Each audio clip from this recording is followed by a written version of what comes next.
Lolo, mayong aga. Pwede ko dali ka pumapat. Ano yung pangalan? Okay. Ako si Jerry Alado Biloso. Umuloy sa barangay Tumulong. Ang una ko nga pamangkot lo, paano ka nag-umpisa mo pagnegosyo sa pagiging pangingisda? Nag-umpisa ako sa pagnegosyo sa pangisda. Ay bago ako sa pag-uga-uga, damo nga negosyo ako din diri sa Dumulog. Lagi nakabaton kami sa failure sa negosyo. Pero ang last money, amo na mo amat-amat imbes sa ugahan. Pag amo na sa nga medyo naglago, amo na sa subong. Pero hindi nagakulugan nga nga success nakuha ko tungkol sa akong abilidad o sa akong kasarang, kundi kay nakilala ko ang Ginoo sa akong kabuhi. Diyan nag-umpisa ang paglago sa negosyo.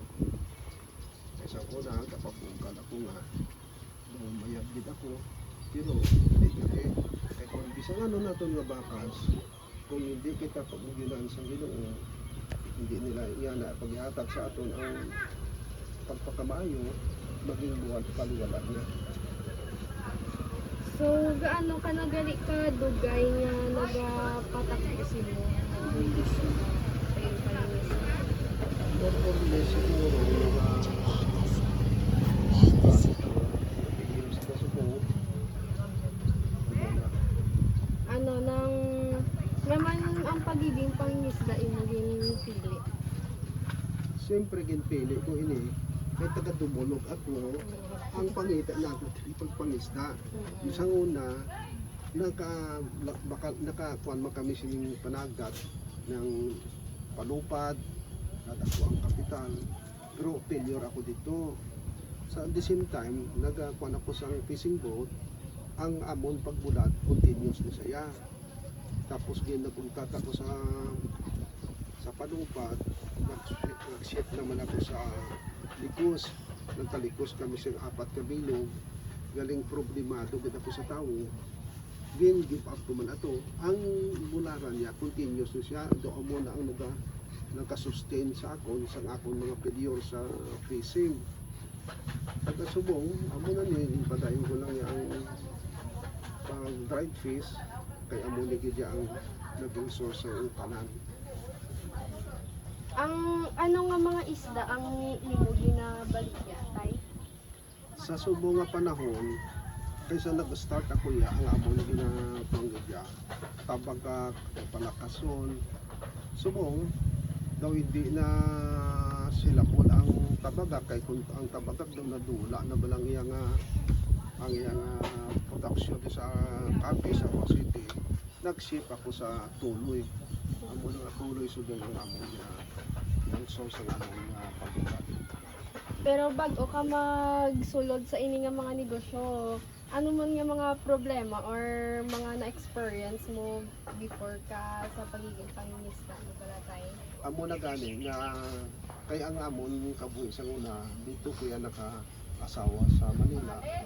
Nagpuli kami diri sa nubo lang balang handom, makatricycle, makatindan, makapatindog balay. Okay na, makapaskwila na sa kabataan. Pero pag-abot na akong diri, anamon diri, nadula to ya, kay ang ako na sobrang niya mga negosyo, paglabas, gaginan siya man kami, pero nang failure ako tungkol sa pangutang, ay ang akong gasto, ano ako yung kapital, pag-ama din dula malaki tulog nga hindi ko masupa ng pautang. Tapos nagambal na ako luto niya sa tubrad, ano abi ka sa dried fish kabi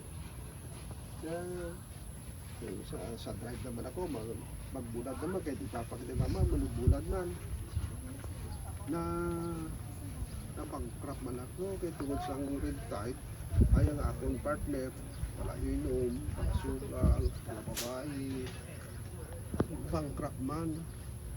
Karon si misis nagahinyo sa akon sa to pa mabalik na lang kita sa Manila. Kaya sa Manila iya, tapos ko magalin, ang kasugot namin sa among employer, ano man yung failure o anong natabo dire, pagbalik ko dito sa Manila, open ang trabaho para sa akon. May balay man nga naka-ready na nga para sa among pagbalik. Kay aban ko man kay misis, last money never lost at ako. Why na ko yung kwarta sa malain. Tapos na lang wala magkuha. Amo na nga, intistingan naman naman nga kako na ako lang una sila ang pag-drive sa office. Dito ko na anuan na ang negosyo. Nagadepende, gali ang kalang na negosyo nga ini. Isang ano nga process ang negosyo, nagadepende sa management. Hindi niya nakadepende sa trabahador, kundi sa nagamanagement. Ano tay, ang sapat man ang imo ginakita si mo negosyo para lang maano mo pamilya. O lang tadabi ang dati kagang sa mong balatay. Sa Subong Abe, sa mula sa drive face, ang abong kabataan na patapos na sa namo sa pag-eskwela. Ang isa business accounting management, ang isa medicine, tura, ang isa IT. Ang lalaki namon, mingwa nila. Ang isa ito ba, HRM. Aka-graduate ko sa tanan sa silinga pagpangita. Silinga gusto. Okay man kayo